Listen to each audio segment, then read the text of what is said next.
ಹೇಗಾಯ್ತು? ಅಲ್ಲ ವೇಷ ಹೇಗಾಯ್ತು ಅಂತ ಪರಿಚಯಿಸಲಿಲ್ವಾ? ಹಾಗಾದ್ರೆ ಸಾರ್ಥಕವಾಯಿತು ವೇಷ ಮಾಡಿ. ನನಗಿಂತ ಮೊದಲು ಇಲ್ಲಿ ಬಂದದ್ದು ಯಾರು? ಅದು ಇಲ್ಲಿ ಇದ್ದದ್ದು ಯಾರು? ಅವಳೇ ಅಲ್ವಾ ನಾನು? ಹೌದು ಹೌದು. ಪರಿಚಯ ಸಿಗಬಾರದಿರುವ ಕಾರಣಕ್ಕೆ ಬೇಕಾಗಿ ಆ ರೂಪವನ್ನು ಮರೆಮಾಚಿ ಈ ಸುಂದರವಾದಂತಹ ರೂಪವನ್ನು ತಾಳಿದವಳಿಗೆ ಹೇಗಾದೀತ? ನಿಮಗಾದೀತಪ್ಪ. ನಿಮಗಾದ್ರೆ ಇದು ಬೇಕು. ಆಗದ ರೂಪವೇ ಸಾಕಾಗುತ್ತೆ. ಇದು ನಿಮಗಲ್ಲ, ಇದು ಮತ್ತೊಬ್ಬನಿಗೆ. ಅದು ದೂರದಲ್ಲಿ ಕಾಣುತ್ತಾ ಇದ್ದಾನೆ ರಾಘವ. ಆತನಿಗೆ ಬೇಕಾಗಿ ಸುಂದರವಾದಂತಹ ರೂಪವನ್ನು ತಾಳಿದವಳಿಗೆ ಒಂದು ನನಗೆ ಪ್ರಾಯ ಇಷ್ಟ ಆಗಿರಬಹುದು. ನಿಮ್ಮ ಅಜ್ಜಿದ್ದು ಕೇಳಿದ್ದಲ್ಲ, ನನ್ನ ಪ್ರಾಯ ಇಷ್ಟ ಆಗಿರಬಹುದು. 16, ಒಂದು 20 ಆಗಬಹುದು, ಒಂದು 40 ಆಗಬಹುದು, ಒಂದು 45 ಆಗಬಹುದು. ಆದರೆ ಅದಾವುದೋ ಬೇಡ, 16 ವರ್ಷದ ಹೆಣ್ಣಾಗಿದ್ದೆ. ಕಾರಣ ಉಂಟು. ಹದಿಹರೆಯದ ವಯಸ್ಸಿನಲ್ಲಿ ಹೆಣ್ಣು ಮಕ್ಕಳಲ್ಲಿ ವಿಧ ವಿಧವಾದಂತಹ ಆಸೆಗಳು ಆಕಾಂಕ್ಷೆಗಳು ಹುಟ್ಟಿಕೊಳ್ಳುತ್ತವೆ. ಹಾಗಾಗಿ 16 ವರ್ಷದ ಹೆಣ್ಣಾಗಿದ್ದೇನೆ. ಹೌದು ಸ್ವಾಮಿ, ಎಷ್ಟು ಕಷ್ಟಪಟ್ಟಿದ್ದೇನೆ ಈ ರೂಪವನ್ನು ನಾನು ಧರಿಸುವುದಕ್ಕೆ. ಹೆಣ್ಣಿನ ರೂಪವನ್ನು ಧರಿಸಿದರೆ ಸಾಕಾಗುತ್ತಾ? ಹೆಣ್ಣಿನ ಹಾಗೆ ಹಾವವು, ಭಾವವು, ನಡೆ, ನಡತೆ, ಒಣಪು, ವಯ್ಯಾರಿ ಇದೆಲ್ಲವನ್ನು ಅಳವಡಿಸಿಕೊಳ್ಳಬೇಕು. ಆಗ ಮಾತ್ರ ನಾನು ಹೆಣ್ಣು ಅಥವಾ ಹೆಣ್ಣಿನ ರೂಪವೋ ಎನ್ನುವ ಹಾಗೆ ಅವರಿಗೆ ಸಂಶಯ ಬರೋದಕ್ಕೆ ಸಾಧ್ಯವೇ ಇಲ್ಲ. ಹಾಗಾಗಿ ಈ ಸುಂದರವಾದಂತಹ ರೂಪವನ್ನು ತಾಳುವುದಕ್ಕೆ ನಾನು ಬಹಳಷ್ಟು ಕಷ್ಟಪಟ್ಟಿದ್ದೇನೆ. ಕೆತ್ತುವಲ್ಲಿ ಕೆತ್ತಿ, ಎತ್ತುವಲ್ಲಿ ಎತ್ತಿ, ತಟ್ಟುವಲ್ಲಿ ತಟ್ಟಿ ಇಷ್ಟು ಸುಂದರವಾದಂತಹ ರೂಪವನ್ನೇನೋ ಧರಿಸಿದ್ದೇನೆ. ಹಾಗಾದ್ರೆ ದೂರದಲ್ಲಿ ಕುಳಿತುಕೊಂಡಿದ್ದಾನೆ ರಾಘವ. ಆತನನ್ನು ಕಂಡಾಗ ಮನಸ್ಸಿನಲ್ಲಿ ವಿಧ ವಿಧವಾದಂತಹ ಆಸೆ ಆಕಾಂಕ್ಷೆಗಳು ಅನುಕೂಲಿಸುತ್ತವೆ. ಹಾಗಾಗಿ ಆತನ ಬಳಿ ಹೋಗುವೆ, ನನ್ನದಾದಂತಹ ಪ್ರೀತಿಯನ್ನು ನಿವೇದಿಸಿಕೊಳ್ಳಬೇಕು. ಎಲ್ಲ ಮನಸ್ಸಿಗೆ ಅನಿಸಿದ್ದು ಹೌದು. ಹಾಗಾಗಿ ರೂಪವನ್ನು ಧರಿಸಿದ್ದೇನೆ. ತಡ ಮಾಡುವುದಲ್ಲ, ಆ ರಾಘವನ ಬಳಿಗೆ ಹೋಗುತ್ತೇನೆ.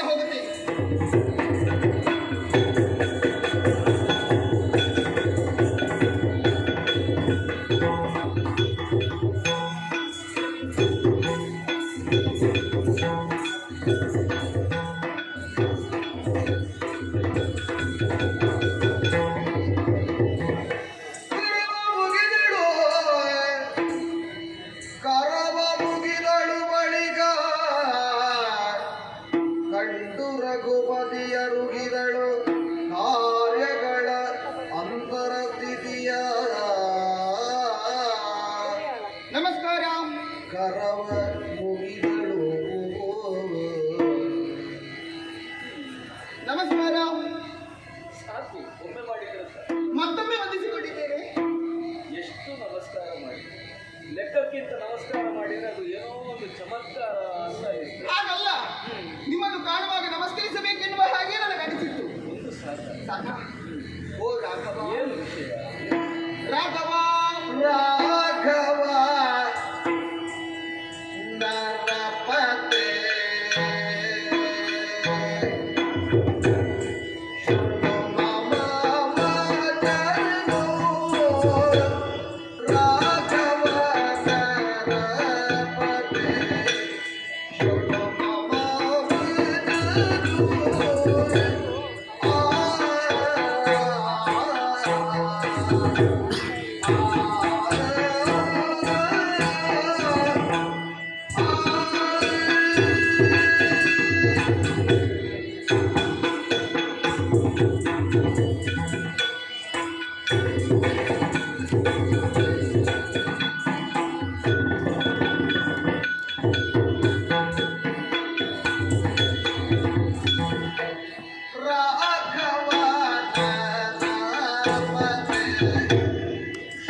ರಾಘವ ನರಪತಿ ಶುರು ಮಮ ವಚನ. ನನ್ನ ಹೆಸರು ಕೂಡ ಗೊತ್ತುಂಟು. ಹೌದು ಹೌದು, ಯಾರು ಹೇಳಿದ್ರು?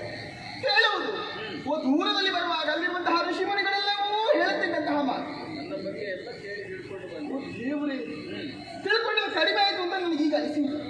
ನೀನು ಮಾತಾಡುವಾಗ ತುಂಬಾ ಕಲ್ತವಳ ಹಾಗೆ ಕಾಣುತ್ತೆ. ಹೌದು ಹೌದು, ಕೇಳು, ಅವಧರಿಸು, ಎಷ್ಟು ಪದಗಳಿಗೂ ಶುರು ಶುರು ಅಂತ ಶುರು ಶುರು. ಒಳ್ಳೆ ರಸಿಕ ಹೆಣ್ಣು ನೀನು. ಹಾ, ಇರ್ಲಿ. ನಿನಗೆ ಅರ್ಥವಾಯ್ತಲ್ಲ, ಅಷ್ಟೇ ಬೇಕಾದದ್ದು ನನಗೆ. ನನ್ನ ಮನದ ಭಾವನೆ ಏನು ಅದನ್ನು ನೀ ಅರ್ಥವಿಸಿಕೊಳ್ಳುವುದರಲ್ಲಿ ಮುಂದುವರಿದೆ. ಇದು ಭಾರಿ ಕಷ್ಟ ಮಹಾರಾಜ. ಹಾ ಒಬ್ಬರ ಮನಸ್ಸಿನಲ್ಲಿ ಏನಿದೆ ಅಂತ ಇನ್ನೊಬ್ಬರು ತಿಳಿದುಕೊಳ್ಳುವುದು ಬಹಳ ಕಷ್ಟ. ಅಲ್ವಾ? ಮನಸ್ಸು ಏನು ಅಂತ ಮನಃಶಾಸ್ತ್ರಜ್ಞರಿಗೆ ಗೊತ್ತಿದೆ. ಆದ್ರೂ ನೀನು ಅರ್ಥವಿಸಿಕೊಂಡಿ ಎಂದಾದಾಗ ಸಂತೋಷವಾಯ್ತು ನನಗೆ. ನಿಜ ಹೇಳ, ನನಗೆ ಏನು ಅರ್ಥ ಆಗ್ತದೆ. ನೀನು ಕಲಿತವಳು ಅಂತ ಅರ್ಥ ಆಯ್ತು ಅಷ್ಟೇ. ಹಾಗಾದ್ರೆ ನನ್ನ ಅಭಿನಯ ಏನಂತ ನಿನಗೆ ಅರ್ಥವಾಗಲಿಲ್ವಾ? ಇರಲಿ, ಇರಲಿ. ಮುಂದುವರಿಯುತ್ತಾ ಹೋಗುವಾಗ ನಿನಗೆ ಸ್ವಲ್ಪ ಸ್ವಲ್ಪ ಸ್ವಲ್ಪ ಸ್ವಲ್ಪ ಅರ್ಥವಾಗುತ್ತದೆ. ರಾಘವ, ಚಂದ ಇದ್ದೀನಿ. ಹೌದಾ? ಓ ದೇವರೇ, ನೋಡು ಸರಿ ನೋಡು. ಒಮ್ಮೆ ನೋಡಿದ್ರೆ ಸಾಕಾಗ್ತದೆ. ಹೌದಾ? ಸರಿ. ರಾಘವ, ನರಪತಿ ಶೃಣು ಮಮ ವಚನ. ರಘುವಂಶದಲ್ಲಿ ರಘು ರಘುವಂಶದಲ್ಲಿ ಹುಟ್ಟಿದಂತಹ ಯಾರಿಗೂ ಕೂಡ ರಾಘವ ಎನ್ನುವಂತಹ ಹೆಸರೆಲ್ಲ ಬಂತು ಅಲ್ವಾ? ನಿನ್ನನ್ನು ಮಾತ್ರ ರಾಮನೆಂತು, ರಾಘವನೆಂತು ಹೀಗೆಲ್ಲ ವಿಧ ವಿಧವಾದಂತಹ ಹೆಸರುಗಳಿಂದ ನಿನ್ನನ್ನು ಕರೆಯುತ್ತಾರಂತ ಅಲ್ವಾ? ದೂರದಲ್ಲಿ ಬರುವಾಗ ಅಲ್ಲಿರುವಂತಹ ಋಷಿಮುನಿಗಳೆಲ್ಲ ಆಡುತ್ತಿದ್ದಂತಹ ಮಾತು ರಾಮ ರಾಮ ರಾಮ ರಾಮ ಎನ್ನುವ ಹಾಗೆ. ರಾ ಎನ್ನುವಂತಹ ಶಬ್ದವನ್ನು ಉಚ್ಚರಿಸಿದಾಗ ನಮ್ಮದಾದಂತಹ ಬಾಯಿ ತೆರೆಯಲ್ಪಡುತ್ತದೆ. ಆಗ ದೇಹದಲ್ಲಿರುವಂತಹ ದುಷ್ಟ ಶಕ್ತಿಗಳೆಲ್ಲವೂ ಹೊರ ಹೋಗುತ್ತದೆ. ಬಾಯಿಂದಾಗ ಬಾಯಿ ಮುಚ್ಚುತ್ತದೆ, ಹೊರ ಹೋದದ್ದು ಒಳ ಬಾರದ ಹಾಗೆ ತಡೆಯುತ್ತದಂತೆ. ತುಂಬಾ ಹರಿಕತೆಗೆ ಹೋಗಿ ಗೀತ ಗೊತ್ತಾಗ್ತದೆ. ಅವರನ್ನು ನಿನ್ನ ಬಗ್ಗೆ ಗುಣಗಾನ, ಇರ್ಲಿ, ಅವರಿಗೆ ಬೇರೆ ವಿಷಯವೇ ಇಲ್ಲ.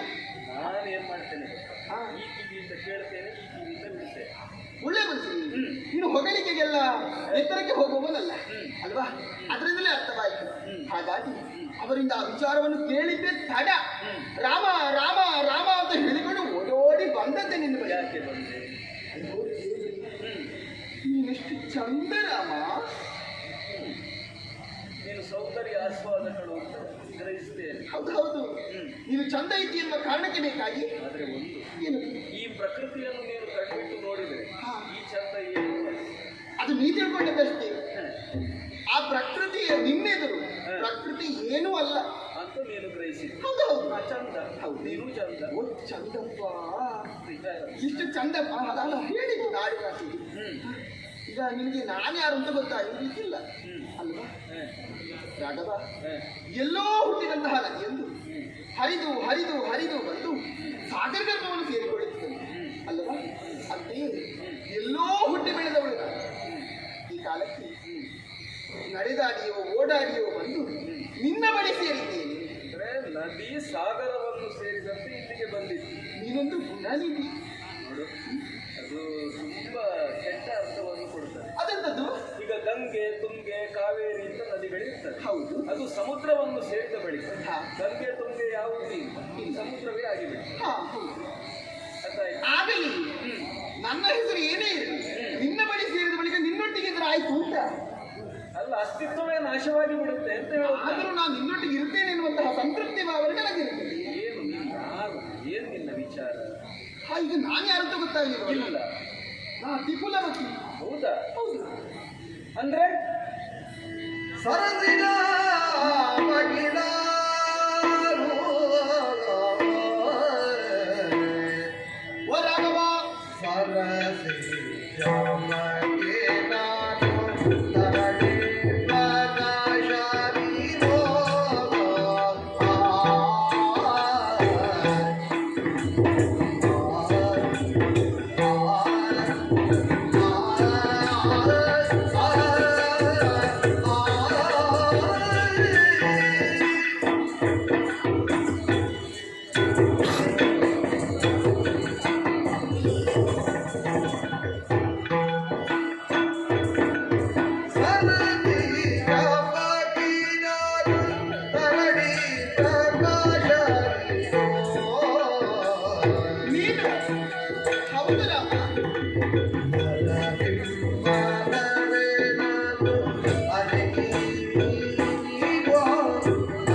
ನಿನ್ನ ಪರಿಚಯವನ್ನು ಮಾಡಿಸಲೇ ಇಲ್ಲ. ಹಾ, ನನ್ನ ಪರಿಚಯ ನಾವು ಅತಿ ಕುಲವತಿ.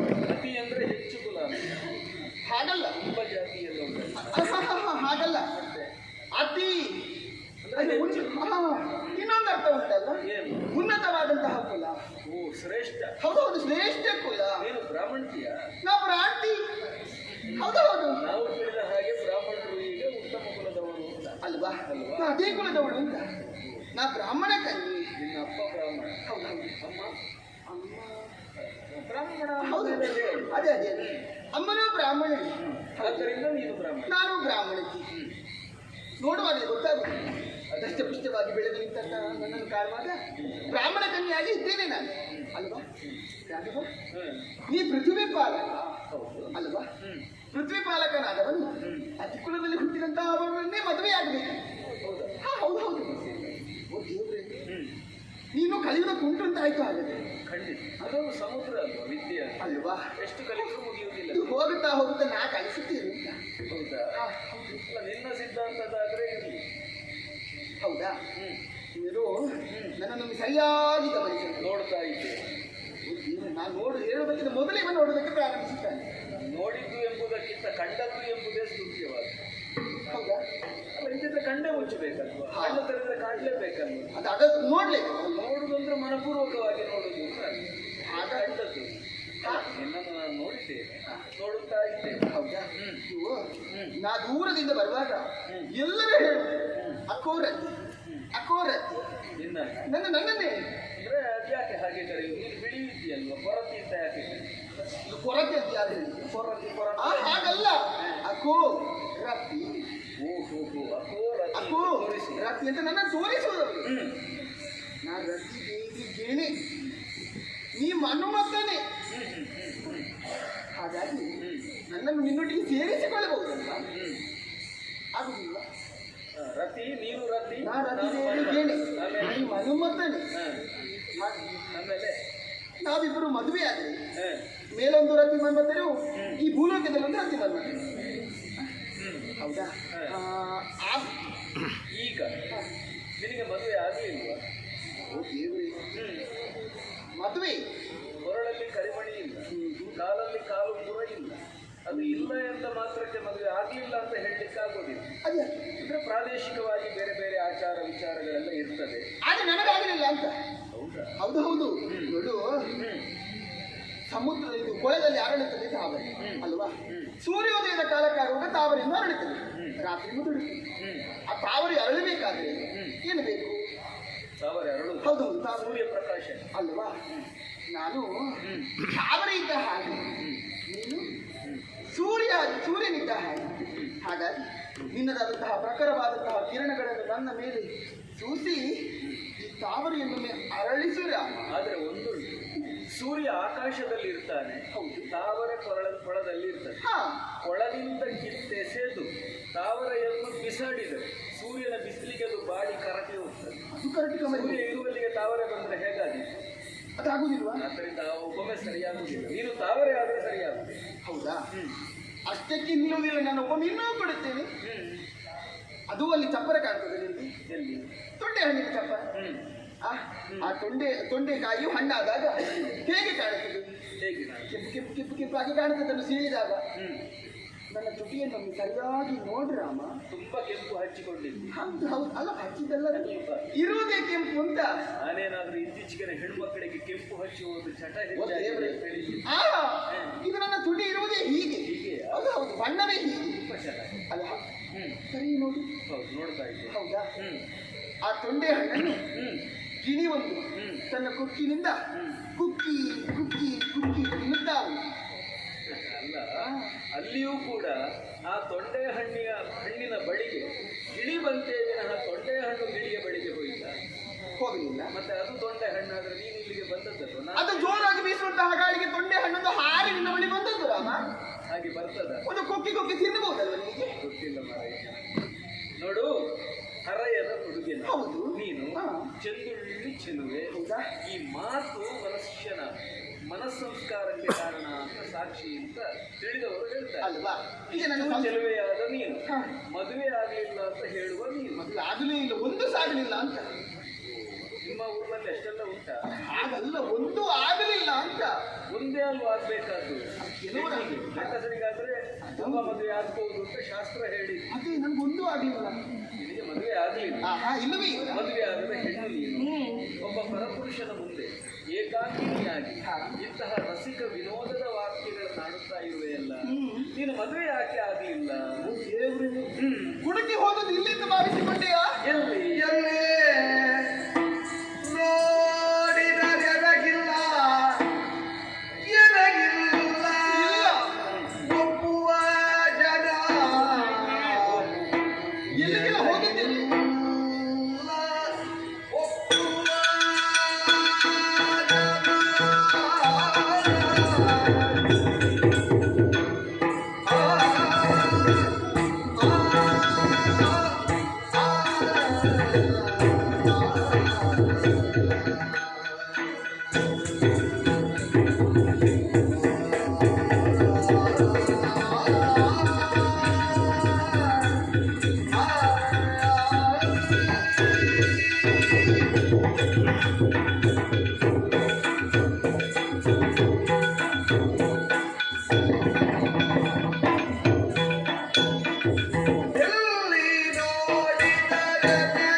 ನಾನು ನೇರವಾಗಿ ನಿನ್ನ ಬಳಿಗೆ ಬಂದವಳು ಎನ್ನುವ ಹಾಗೆ ಭಾವಿಸಿಕೊಂಡೆಯ ಇಲ್ಲವಪ್ಪ.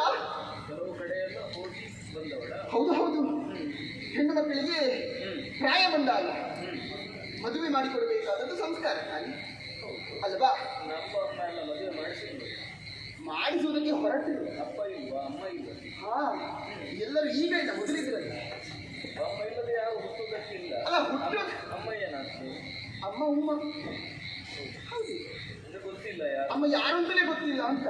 ಅಂದ್ರೆ ನಿನಗೆ ಬುದ್ಧಿ ಬರುವವರೆಗೂ ನಿನ್ನ ಒಟ್ಟಿಗೆ ಅಮ್ಮ ಇರಲೇ ಇಲ್ಲ. ಹುಟ್ಟಿದ ಕ್ಷಣ ಈ ಲೋಕ ಬಿಟ್ಟು ಆ ಲೋಕ ಸೇರಿದಳು. ಅವಳು ಗೊತ್ತ ನಿನ್ನನ್ನು ಬಿಟ್ಟು. ಅಮ್ಮ ಸತ್ತು ಹೋಗ್ಗಳು ಅಂತ. ಅಮ್ಮ ಉಮ್ಮ. ಅಪ್ಪ ಅಪ್ಪ ಗೋವಿಂದ. ಹೌದಾ? ಹಾ, ಯಾವ ಗೋವಿಂದ? ಅಪ್ಪನ ಹೆಸರು ಗೋವಿಂದ ಅಲ್ಲ, ಗೋವಿಂದನ ಪಾದ ಸೇರಿಕೊಂಡಿದ್ದಾರೆ. ಹೋಗಿ ಆಗಿ ಅಪ್ಪನೂ ಹೋಗಿದ್ದಾರೆ. ಅಪ್ಪ ಅಮ್ಮ ಇಲ್ಲ ನಿನಗೆ. ಅಪ್ಪ ಅಮ್ಮ ಇಲ್ವೇ ಇಲ್ಲ, ಇಬ್ಬರು ಇಲ್ಲ. ಮದುವೆ ಮಾಡಿಸುವವರು ಯಾರು? ನಿನ್ನ ಸಂಬಂಧದವರು ಯಾರು ಇಲ್ವೋ? ಸಂಬಂಧಿಕರು ಇಲ್ಲ. ಚಿಕ್ಕಪ್ಪ ಹಾ, ಯಾರು? ಆದ್ರೆ ನನ್ನನ್ನು ಊರಿನವರೆಲ್ಲ ಸಾಕಿ ಸಲಹಿದ್ರು. ಅದರಲ್ಲೂ ಪ್ರೀತಿಯಿಂದ ಸಾಕಿದವಳು ನನ್ನ ಅಜ್ಜಿ. ಅಜ್ಜಿ ಇದ್ದಾರ? ಅದು ಏನು ಮಾಡೋಣ? ಒಂದು ಗಾದೆ ಉಂಟು, ಅಜ್ಜಿ ಸಾಕಿದ ಮಗಳು ಬೊಜ್ಜಕ್ಕೂ ಆಗಲಿಕ್ಕಿಲ್ಲ. ಊರಿನ ನಾಣ್ಣು ನೀವು. ಹಾಗೆ ಅದು ನನಗೆ ಅನ್ವಯ ಆಗುವುದಿಲ್ಲ. ಈಗ ಅಜ್ಜಿ ಎಲ್ಲಿದ್ದಾರೆ? ಅಜ್ಜಿ ಇದ್ದೋಳೆ. ಆದ್ರೆ ಅಜ್ಜಿ ಹುಡುಕಿದ ಹುಡುಗ ನನಗೆ ಆಗುತ್ತಿಲ್ಲ. ಅಜ್ಜಿ ಮದುವೆ ಮಾಡ್ಲಿಕ್ಕೆ ಪ್ರಯತ್ನ. ಮದುವೆ ಮಾಡ್ಲಿಕ್ಕೆ ಮದುವೆ ಮಾಡುವುದಕ್ಕಾಗಿ ಹುಡುಗ ಹೊರಟಲು. ಇದೆಲ್ಲ ಯಾರು? ಹೌದೌದು, ಇದು ನಮ್ಮ ಊರಿನವರೆಲ್ಲ ಒಳ್ಳೆ ಒಬ್ಬೊಬ್ಬರು ಒಂದೊಂದು ಕೊಟ್ಟು ಸಾಕಿದ್ದಾರೆ. ಯಾರು ಎತ್ತಿದ್ರು ನಿನಗೇನು ಕೊರತೆ? ಕೊರತೆಯೇ ಇಲ್ಲ, ಹುಟ್ಟಿನಿಂದ ಇಲ್ಲಿಯ ತನಕ. ಸರಿ ಸರಿ, ಯಾವುದೇ ಕೊರತೆ ಇಲ್ಲ. ಅಜ್ಜಿ ಏನ್ ಮಾಡಿದ್ರು? ಹುಡುಗನನ್ನು ಹುಡುಕಿದ್ರು. ಅಜ್ಜಿ ಹುಡುಕಿದ ಹುಡುಗ ನಿನಗೆ ಆಗ್ಲಿಲ್ಲ. ಎತ್ತದಕ್ಕೆ ಕರ್ಮಕ್ಕ. ಅಜ್ಜನನ್ನೇನು ಹುಡುಕ್ಲಿಲ್ಲ ಅಲ್ಲ, ಅವಳ ಆಯ್ಕೆ ಹೇಗಿರಬಹುದು ನೋಡಿ. ಏನ್ ಮಾಡಿದ್ರು? ದೇವರಿಗೆ ನನಗೆ ಅದು ಚಂದವೇ ಕಾಣಿಸಲಿಲ್ಲ. ಹಾಗಾಗಿ ಹಳೆಯದ್ದೆಲ್ಲ ಈ ಹೊಸದು ಚಂದ ಕಾಣಬಹುದಾ? ಇಲ್ಲವೇ ಇಲ್ಲ. ಹಳೆಯದ್ದು ಏನು ಸರಿ ಇಲ್ಲ, ಎಲ್ಲ ನಮ್ದೇ ಸರಿ ಅಂತ ಹೇಳುವವರೇ. ಅದು ಹಳಬರಿಗೆ ಆಗಿದೆ, ನಮಗಾಗಲಿಕ್ಕಿಲ್ಲ ಅಲ್ವಾ? ಹೌದೌದು. ಹಾಗಾಗಿ ಹೊಸತನ್ನೇ ಹುಡುಕಬೇಕು, ನನಗೆ ಬೇಕಾದದನ್ನೇ ಹುಡುಕಬೇಕು. ಹಳತ್ತು ಹೊನ್ನು ಅಂತ ಒಂದು ಮಾತು. ಅದೌದು, ಆದ್ರೂ ನಮಗಾಗುದಿಲ್ಲ. ಸರಿ ಸರಿ, ಅಲ್ಲಲ್ಲ ನೀನ್ ಯಾಕೆ ಹಳೆಯರನ್ನು ಹುಡುಕಿದೆ? ಹೌದು, ನೀನು ಹೊಸ ಬಳಿ. ನಾನು ಹೊಸಬಳು, ನನಗೆ ಹೊಸತೇ ಬೇಕು. ಇವತ್ತಿದ್ದಾನೆ ಮತ್ತೆ ಯುವಕನನ್ನೇ ಹುಡುಕ್ತೇನೆ. ಹಾಗಾಗಿ ಮೊದಲು ಮೇಲೆ ಹೋದೆ. ಹಾ, ನೀನು ನಾನೇ. ಮತ್ತೆ ಹಿಂದೆ ಹೇಗೆ ಬಂದದ್ದು? ಹೋದ ಹಾಗೆ ಬಂದು ಅದು ಹೇಗೆ? ಅದು ಹುಡುಕಿಕೊಂಡು ಹೋದವರೆಲ್ಲ ಆಚೆ ಹೋದ್ಮೇಲೆ ಈಚೆ ಬರ್ಲಿಕ್ಕಿಲ್ಲ ಅಂತ ಹೇಳ್ತಾರೆ. ಹಾ, ನಾ ಬಂದಿದ್ದೇನೆ. ಹೌದು ಹೌದು, ನನಗೆ ಈಗ ಲೋಕದಲ್ಲಿ ಹೋಗಲು ಇಷ್ಟು ಚಂದ. ಹೌದೌದು, ಅದು ಏನು ದೇವಲೋಕಕ್ಕೂ ಹೋಗ್ತೀವಿ. ಹಾ, ಹುಡುಕ್ಲಿಕ್ಕೆ ಹೋದದ್ದು. ಬಹಳ ದೊಡ್ಡ ಸಾಮರ್ಥ್ಯ ಇಲ್ಲ. ಅದೇನು ಮಾಡುವ, ನೋಡುವುದಕ್ಕೆ ಮಾತ್ರ ಚಂದ, ಕಣ್ಣು ಮುಚ್ಚುವುದಿಲ್ಲ ಅವರು ದೇವತೆ. ಮತ್ತೆಂತ ಕಣ್ಣು ಮುಚ್ಚದವರನ್ನು ಮದುವೆಯಾಗಿ ಎಂತದ್ದು ಸಂತೋಷ ಪಡಲಿಕ್ಕೆ ಆಗುತ್ತೆ? ಅನಿಮಿಷರು ಅಂತ ಅವರಿಗೆ ಹೇಳೋದು. ಅಲ್ವಾ? ಅವರ ರೂಪವೇ ಹಾಗೆ, ಕಣ್ಣು ಮುಚ್ಚಲಿಕ್ಕಿಲ್ಲ. ಇಲ್ಲ, ಹಾಗಾಗಿ ಅದು ಆಗಲಿಕ್ಕಿಲ್ಲ ಅಂತ ನೇರ ಕೆಳಗೆ ಹೋದ್ರು ಪಾತಾಳ. ಮಾತಾಡಕ್ಕೂ ಮಾತಾಡದವರು ಹೇಗಿದ್ದಾರೆ? ಮಾತಾಡದವರು ಎಷ್ಟು ಚಂದ, ಹೌದು ಅಂತ. ಅದು ಏನು ಮಾಡುದು, ಅವರನ್ನೇ ಮದುವೆ ಆಗ್ಬೋದಿದ್ದಾರೆ. ಮದುವೆ ಆಗಬಹುದು, ಮುಖ ನೋಡುವಾಗ ಆದಿ ಕಿತ್ತ ಕೆಳಗೆ ನೋಡ್ತೇನೆ, ಎತ್ತದಕ್ಕೆ ಸೊಂಟದಿಂದ ಕೆಳಗೆ ಬಲವೇ ಇಲ್ಲ. ಓ ಹಾಗೆ ಭಾಗಗಳು ಅಲ್ವಾ? ಸೊಂಟದಿಂದ ಕೆಳಗೆ ಬಲ ಇಲ್ಲದವರನ್ನ ಮದುವೆ ಏನು ಸುಖ ಪಡ್ಲಿಕ್ಕೆ ಆಗುತ್ತೆ? ಗೊತ್ತಿಲ್ಲ, ಆಗುದಿಲ್ಲ ಅಂತ. ಸರಿ ಸರಿ, ನಿನ್ನ ಅನುಭವ ಹೌದು. ಹಾಗಾಗಿ ಈ ಭೂಲೋಕದಲ್ಲಿ ನನಗೆ ಆಗೋದು ಸಿಗುತ್ತಾ ಇಲ್ವಾ ಹಾಗೆ ಹುಡುಕುತ್ತಾ ಹುಡುಕುತ್ತಾ ಹುಡುಕುತ್ತಾ ಹೋದೆ. ಒಬ್ಬೊಬ್ರು ಇದ್ರು, ಮೇಲೆಯೂ ಸಿಗ್ಲಿಲ್ಲ, ಕೆಳಗೂ ಸಿಗ್ಲಿಲ್ಲ, ಮಧ್ಯ ನೇತಾಡ್ತಾ ಇದ್ದ. ಹೌದೌದು, ಮಧ್ಯದಲ್ಲಿ ಏನಾದ್ರು ಸಿಗುತ್ತದಾ? ಇಲ್ಲಿಗೆ ಬಂದು ಹೌದು, ಇಲ್ಲಿ ನಾನಿದ್ದೇನೆ ಅಂತ ಹೇಳಿದ್ದೀಯ. ಅದು ದೂರದಲ್ಲಿರುವಂತಹ ಋಷಿಮುನಿಗಳು. ನೀನು ಇಲ್ಲಿಗೆ ಬಂದದ್ದು ಯಾಕೆ? ಕಾಡಿಗೆ ಊರಿನಲ್ಲಿ ಇರಬೇಕಾದವರು. ಹೌದು, ನನಗೆ ಮದುವೆ ಆಗುವ ಹುಡುಗರನ್ನು ಹುಡುಕುತ್ತಾ ಬಂದೆ. ಸಿಕ್ಕಿತಾ ಇಲ್ಲ. ಒಂದೊಂದು ನೋಡ್ಬೇಕು, ಒಂದೊಂದರ ಅವಸ್ಥೆ. ಕೆಲವರಿಗೆ ಕಣ್ಣಿಲ್ಲ, ಕೆಲವುದಕ್ಕೆ ಬಾಯಿ ಬರುವುದಿಲ್ಲ, ಕೆಲವೊಂದಕ್ಕೆ ತಲೆಯಲ್ಲಿ ಕೂದಲೇ ಇಲ್ಲ. ಹೌದು ಹೌದು, ಎಲ್ಲಾ ಸರಿ ಇದ್ದವರಿಗೆ ತಲೆಯೇ ಸರಿ ಇಲ್ಲ ಅಂತ. ಹಾ, ಹಾಗಾಗಿ ಇದಾಗ್ಲಿಕ್ಕಿಲ್ಲ ಅಂತ ನಾನು ಸಾಯುವುದಕ್ಕಾಗಿ ಬಂದದ್ದು ಈ ಕಾಡಿಗೆ. ಹೌದು ಹೌದು. ಹಾಗೆ ಸಾಯುವುದಕ್ಕಂತ ಬರುವಾಗ ಅವ್ರು ಹೇಳಿದ್ರು, ಅಲ್ಲೊಬ್ಬ ರಾಮ ಇದ್ದಾನೆ, ಅವನು ನಿನಗೊಂದು ಗತಿ ಕಾಣಿಸ್ತಾನೆ ಅಂತ ಹೇಳಿದ್ರು. ಹಾಗಾಗಿ ಓಡೋಡಿ ಬಂದದ್ದು. ಬಂದದ್ದು ನಿನ್ನ ಬಳಿ ಮದುವೆ ಆಗುದಕ್ಕಂತ, ನನ್ನನ್ನು ಮದುವೆ ನಿನ್ನನ್ನು ಮದುವೆ ಆಗುದಕ್ಕಂತಲೇ ಓಡೋಡಿ ಬಂದದ್ದು ನಾನು. ಅದಕ್ಕಾಗಿ ನನ್ನನ್ನು ಮನ್ಮಥನನ್ನು ಕಂಡು ನಾ ರತಿಯಾದ. ಓ ಮದನನ ಪಟ್ಟದ ರಾಣಿ, ಮದನನ ಪಟ್ಟದ ರಾಣಿ ಮೊದಲೇ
ಸುಸ್ಪಷ್ಟ. ಇದರಲ್ಲಿ ಎರಡು ಮಾತಿಲ್ಲ. ನಿನ್ನ ರೂಪ ಹೇಗೆ ಚಂದವೋ ಮಾತು ಹಾಗೆ ಚಂದ ಇರಬೇಡವೇ? ಈ ಚೆಲುವಿಕೆಗೆ ನಿನ್ನ ಮಾತು ಎಳ್ಳಿಗೂ ಒಪ್ಪುವುದಿಲ್ಲ. ಈಗ ಮಾತು ಚಂದ ಆಗಿಲ್ವಾ? ಹಾಗಲ್ಲ, ನನ್ನ ಪರಿಚಯ ನಿನಗಿಲ್ಲ. ಯಾರೋ ಹೇಳಿದ್ದನ್ನು ಕೇಳಿ ಇಲ್ಲಿಗೆ ಬಂದು ಮದುವೆ ಆಗು ಅಂತ ಒತ್ತಾಯ ಮಾಡ್ತಾ ಇದ್ದೀಯಲ್ಲ. ನೋಡಿದ ಬಳಿಕ ಪ್ರೇಮಾಂತರವಾಯಿತು ಅಂತ ನೀನು ಹೇಳಿದ್ರು ಅದನ್ನು ಸ್ವೀಕರಿಸಬೇಕಿದ್ರೆ ನಾನು ಅದಕ್ಕೆ ಸಿದ್ಧನಾಗಿರಬೇಕಲ್ಲ. ನಿನಗೀಗ ಎರಡು ಮನಸ್ಸು. ರಾಮನಲ್ಲಿ ಕಾಮನನ್ನು ಕಾಣುವ ನಿನ್ನ ಈ ವರ್ತನೆ ನನಗೆ ಎಳ್ಳಿಗೂ ಇಷ್ಟವಾಗಲಿಲ್ಲ. ಹಾಗೆಂತ ನಿನ್ನ ದುಸ್ಥಿತಿಯ ಬಗೆಗೆ ನನಗೆ ಮರುಕ ಉಂಟು. ಹೌದಾ? ಯಾಕೆಂದ್ರೆ ಪ್ರಾಯ ಬಂದ ಹೆಣ್ಮಗಳು ನೀನು. ಮತ್ತೆ ಪ್ರಾಯ ಬಂದಾಗ ಮದುವೆ ಆಗಬೇಕಲ್ವಾ? ಮದುವೆ ಆಗಬೇಕು, ಗಂಡು ಬೇಕಲ್ವಾ? ಅಲ್ಲ, ನಿನ್ನ ಯೋಗ ಏನು ಒಳ್ಳೆಯದಿಲ್ಲ. ಬಾಲ್ಯದಲ್ಲಿ ತಂದೆ ತಾಯಿಗಳ ಅಧೀನದಲ್ಲಿ ಮಕ್ಕಳು ಇರಬೇಕು. ನಿನಗೆ ಆಗ ಯೋಗ ಇಲ್ಲ. ಯೌವನ ಬಂದಾಗ ಗಂಡನ ಕೈ ಹಿಡಿದು ನೀನು ಹೊಸ ಬಾಳುವೆಯನ್ನು ಮಾಡಬೇಕಿತ್ತು. ಆ ಯೋಗವು ನಿನಗಿಲ್ಲ. ಅದಕ್ಕೆ ನಾವು ಹುಡುಕಿಕೊಂಡು ಬಂದದ್ದು. ಯೋಗ ಎಲ್ಲಿ ಸಿಗುತ್ತದೆ ಎನ್ನುವ ಹಾಗೆ. ಹೌದದು, ಹುಡುಕಿದ್ರೆ ಸಿಕ್ಕುವುದಲ್ಲ ಅಲ್ವಾ? ತನ್ನಷ್ಟಕ್ಕೆ ಬರುವುದದು ಯೋಗ ಅಂತ. ಹಾಗೆ ಇನ್ನೊಂದನ್ನು ಸೇರುವುದು ಅದು ಪ್ರಯತ್ನದಿಂದ ಆಗುವಂತ. ನಾನು ಸೇರಿದ್ರೆ ಅದು ಯೋಗ ಅಂತ ಅನಿಸಿಕೊಳ್ಳುತ್ತದೆ. ನಿನ್ನ ಜಾತಕದಲ್ಲಿ ಶುಕ್ರ ಸರಿ ಇಲ್ಲ ಅಂತ ಅನಿಸ್ತದೆ. ಪುರೋಹಿತರಲ್ಲಿ ಕೇಳಬೇಕು. ಮದುವೆ ಎಲ್ಲ ಸಂಬಂಧಗಳೆಲ್ಲ ಹಾಳಾಗುವುದು ಆ ಕಾರಣಕ್ಕಾಗಿ. ಹೌದಾ? ಏನೇ ಇರಲಿ, ಆ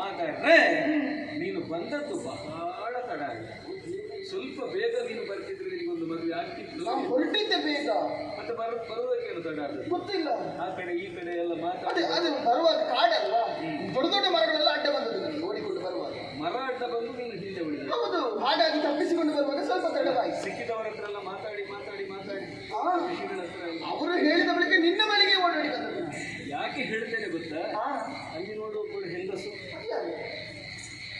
ಅವಳೇ ನನ್ನ ಸಹಧರ್ಮಣಿ, ನನ್ನ ಹೆಂಡತಿ ಅವಳು. ಹೋಗಿ ಹೋಗಿ ಇದನ್ನು ಮದುವೆ ಆದದ್ದು ನೀನು? ಹಾಗೆ ಹೇಳ್ತೇನೆ. ಇದು ಅಂದ್ರೆ ಅದು ಪ್ರಾಣಿಯ ಹಾಗಲ್ಲ, ಚಿಕ್ಕವಳು. ಎಂತದ್ದು? ಇದು ಸಣ್ಣವಳು. ಹಾಗಾದ್ರೆ ಅಲ್ಲ, ಅವಳು ಸಣ್ಣವಳು ಅಂತ. ಈಗ ಅವಳು ಸಣ್ಣವಳು ಅಂತ ಹೇಳಿದ್ರೆ ಇದೆಂತದ್ದು ಅಂತ ನಾ ಕೇಳಿದೆ. ನಾ ಏನು? ನೀನು ಪ್ರಾಯದಲ್ಲಿ ಸಣ್ಣವಳೇ, ಅದರಲ್ಲಿ ಎರಡು ಮಾತಿಲ್ಲ. ಅಲ್ವಾ? ಅಂದ್ರೆ ನಿನ್ನಷ್ಟು ಶ್ರೀಮಂತಳಾದ ಹೆಣ್ಣು ಅವಳಲ್ಲ. ಹಾಗೆ ನನ್ನ ಪ್ರೀತಿಗೆ ತಕ್ಕಂತೆ ನನಗೆ ಅನುರೂಪೆಯಾದ ಹೆಣ್ಣು ಅವಳು ಇದ್ದಾಳೆ. ಅವಳನ್ನು ನಾನು ಮದುವೆ ಆಗಿದೆ ಅಲ್ವಾ? ಆದ್ದರಿಂದ ನೀನು ಮದುವೆಯಾಗು ಅಂತ ನಾನು ಹೇಗೆ ಮದುವೆಯಾಗಲಿ ಹೇಳು? ಈಗ ಖಡ್ಗವನ್ನು ಇರಿಸುವುದಕ್ಕೆ ಒಂದು ಹೊರೆಯನ್ನು ಇರ್ತದೆ ಅಲ್ವಾ? ಆ ಒಂದು ಖಡ್ಗಕ್ಕೆ ಒಂದು ಹೊರೆಯನ್ನೇ ಉಪಯೋಗಿಸಬೇಕೇ ಹೊರತು ಎರಡೆರಡು ಹೊರೆಯನ್ನು ಯಾರಾದ್ರೂ ಇಟ್ಕೊಳ್ತಾರೆ? ನೀವೊಮ್ಮೆ ಸುಮ್ಮನೆ ಕುಳಿತು ಆ ಖಡ್ಗವನ್ನು ತೆಗೆಯುವುದು ಒಮ್ಮೆ ಒಂದೂವರೆಯಲ್ಲಿ ಮತ್ತೊಮ್ಮೆ ಇನ್ನೊಂದುವರೆಯಲ್ಲಿ ಇರಿಸುವುದು. ಏನಾಗುವುದಿಲ್ಲ, ದುಡ್ಡು ವೆಚ್ಚ ಅಂತ ಹೇಳುವುದಲ್ಲ.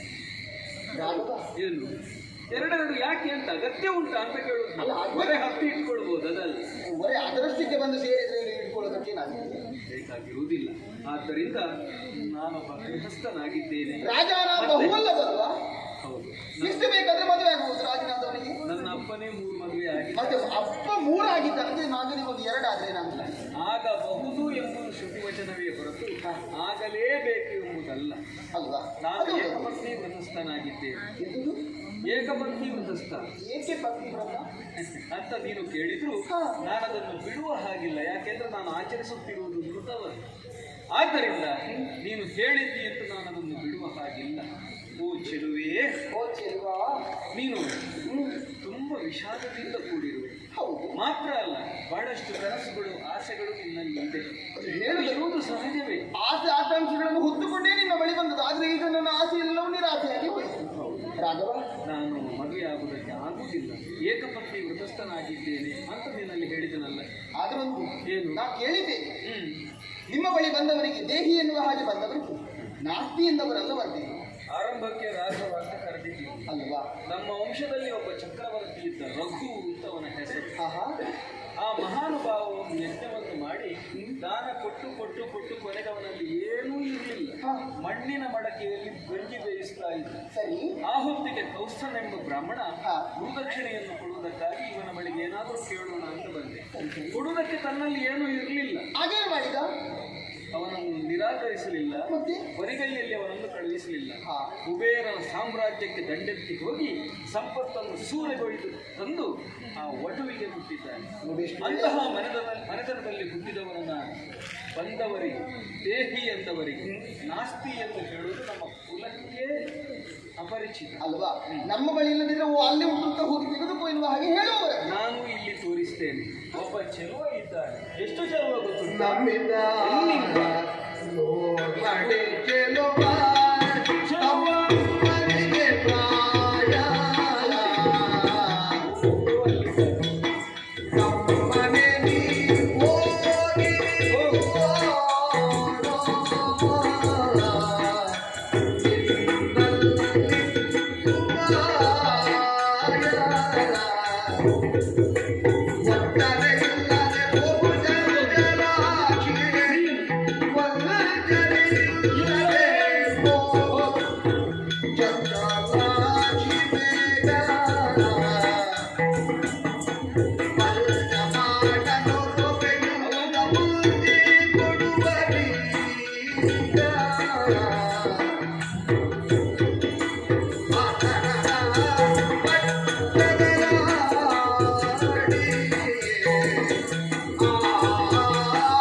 ನನಗೆ ನಿನ್ನೊಂದು ಮದುವೆ ಆಗಲಿಕ್ಕೆ ಆಗುವುದಿಲ್ಲ.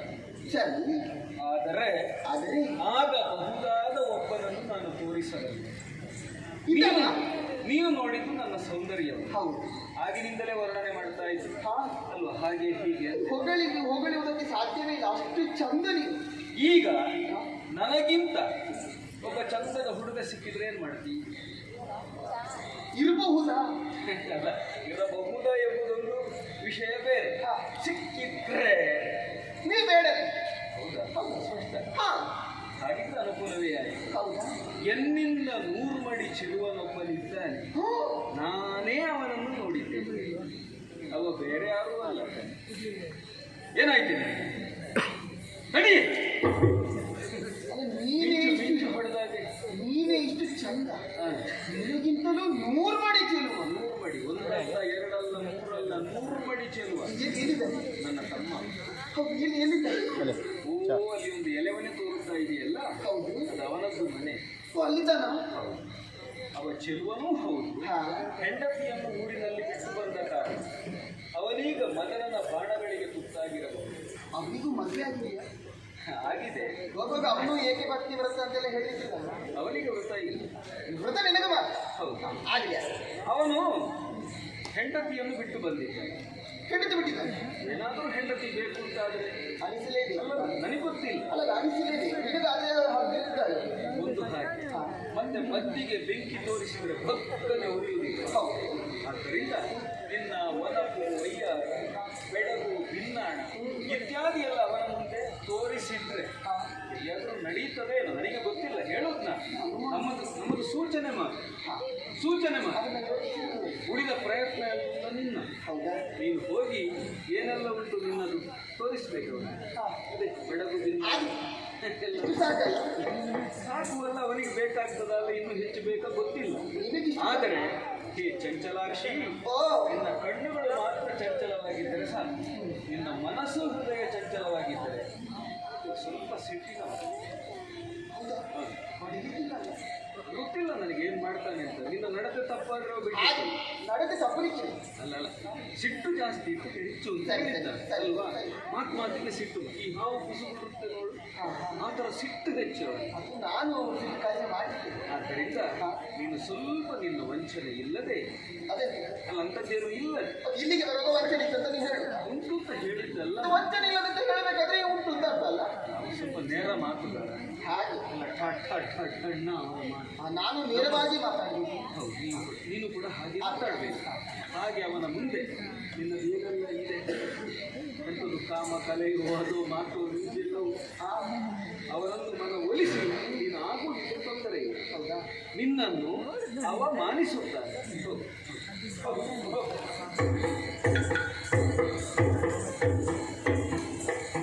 ಇವನಿಗೆ ಇಷ್ಟು ಸಾಕಾಗುತ್ತೆ, ಅವನ ಬಳಿ ಹೋಗುವಾಗ ಇಷ್ಟು ಸಾಕಾಗುತ್ತದಾ? ಚಂದನಿಲ್ಲದ ಪಲ್ಗಳ ಜಲೋಜನೆಗೆ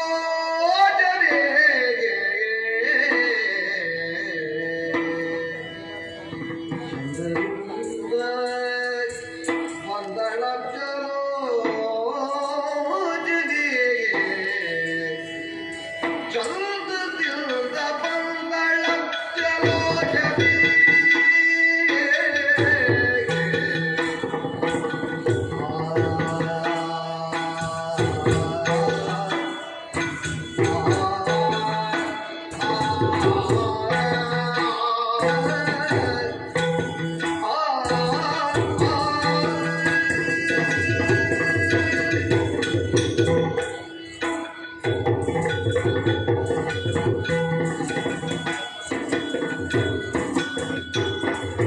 ಚಂದನಿಲ್ಲದ ಪಲ್ಗಳ ಜಲೋಜನೆ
ಹೌದಾ?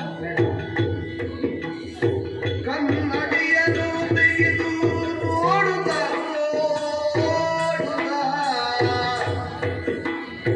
ಮೊದಲು ಚೆನ್ನರಿಯುವೆಂದಲ್ಲಿ ತಗಾಡುತ್ತಾ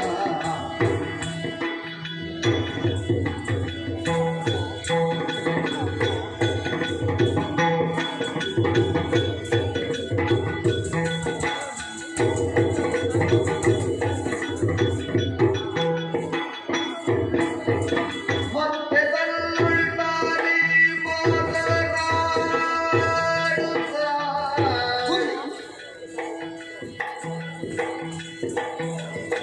ಮತ್ತೆ ತನ್ನುಳ್ಳಾನೆ ಮಾತನಾಡುತ್ತಾ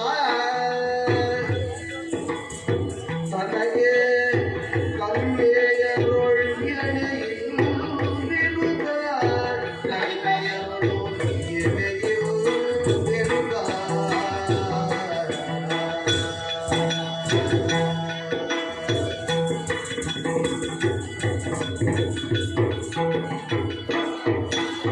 ಚಲುವುದರಿಂದ ಪಟ್ಟಣ ಯೋಜನೆ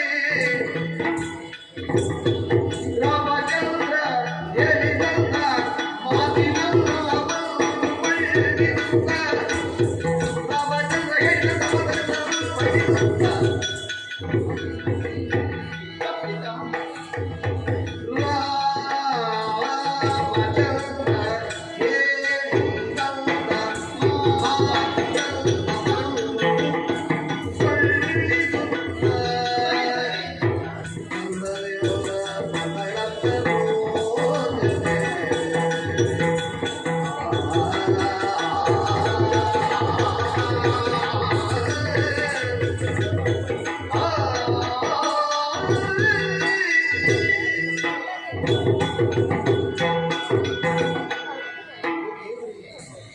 ರಾಮಚಂದ್ರನೇನೋ ಹೇಳಿದ, ಅವನಿಗಿಂತಲೂ 100 ಮಡಿ ಚೆಲುವನಿದ್ದಾನೆ, ಆತನ ತಮ್ಮ ಎನ್ನುವ ಹಾಗೆಂದುಕೊಂಡು ಅವನ ಬಳಿ ಹೋಗುವ ಇಂತಹ ರೂಪ ಸಾಕಾಗುವುದ? ಇಲ್ಲವೇ ಇಲ್ಲ. ಹಾ, ಕೆತ್ತದೆಲ್ಲ ಆಗಲೇ ಕೆತ್ತಿ ಆಗಿದೆ, ಆದರೂ ರೂಪವನ್ನು ಇನ್ನಷ್ಟು ಮಡಿಬಿಡಿಸಿದೆ. ಅದಕ್ಕೆ ಬೇಕಾಗಿ ಕನ್ನಡಿಯನ್ನು ಹಿಡಿದು ನೋಡಿ, ಸರಿ ಉಂಟಾ? ಹಾ, ಒಬ್ಬನು ಸ್ವಲ್ಪ ತೀಡಬೇಕು, ಕಣ್ಣಿಗೆ ದಾಡಿಯನ್ನು ಹಚ್ಚಿ ಸಾಕು, ಸುಂದರವಾಗಿದ್ದೇನೆ, ಚಂದವಾಗಿ ಕಾಣುತ್ತಾ ಇದ್ದೀನಿ. ಹಾಗಾಗಿ ತಡ ಮಾಡುವುದಲ್ಲ, ಆ ರಾಘವನ ತಮ್ಮನ ಬಳಿಗೆ ಹೋಗುತ್ತೇನೆ.